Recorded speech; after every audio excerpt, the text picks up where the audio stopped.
I've just finished cutting all the pieces for the BERNINA 125th anniversary quilt.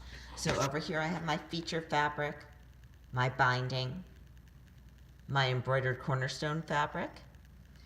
This is my framework. It's also the dark part of the quilt blocks. Here is the light part of the quilt blocks. And over here I have my border fabric, and I wanted to talk to you about that for a minute. You'll notice when you read your instructions that there are two different dimensions given for the triangles that are used for the sides and the corners of the quilt. And that's because you may or may not choose to use embroidery. If you choose to use embroidery, I think it's nice to start with a bigger triangle so you can later trim it down to size or square it up if you need to. So that's why there's two dimensions there. You'll also note that there's a lot of extra fabric of this particular print in your quilt kit, and that's in case you have an embroidery mistake. It happens to all of us. We just wanted you to have extra in case you have a mistake. So that's this print. Also, you'll note here, these are the pieces that I used to cut the borders of my quilt. Now, I haven't yet trimmed them down and pieced them into the rectangles and the sizes I specified, because even though I gave you sizes to have for reference, I usually, in practice, wait until the rest of the quilt top is pieced, measure my quilt top, and then do my final piecing of these border strips at that point. So I've gone ahead and cut the strips, but I haven't gone beyond that. Over here, I wanted to show you some other options for this quilt. Now, this isn't in your kit, but it is available from your local BERNINA dealer, and that's an embroidery panel.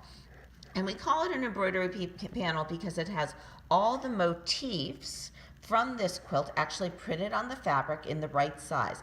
These motifs are identical to the size of the embroideries that we'll be doing on this quilt. So you can easily back this piece with paperback fusible web, and you can fussy cut these pieces out and fuse them right onto your quilt, and then applique them with stitch 1329 is my favorite applique stitch, or whatever applique method you choose. So that's just another option for you.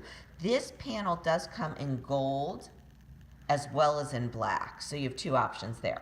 There is a third panel for this collection, and it is called the ruler panel. You can see it right here. And the ruler panel is basically a big 2-block design. Get this block. There's a flower on one part of the block and a star on the other. It can be used to make a bag or a table runner or pillows. It's a lovely size for pillows. But what I wanted to show you about this is that it's really an educational piece. It teaches you how to use the rulers that go with the 125th anniversary quilt. So there's a Jubilee ruler set of 3 rulers. This panel is used with those rulers. This panel does have a panel guide available that can be ordered at your local BERNINA dealer, and also I have a free pattern that shows you how to turn this one block and then coordinating fabrics into a medallion quilt, and that is on my website, which is blog.amandamurphydesign.com/downloads. So you can find the pattern for this panel there.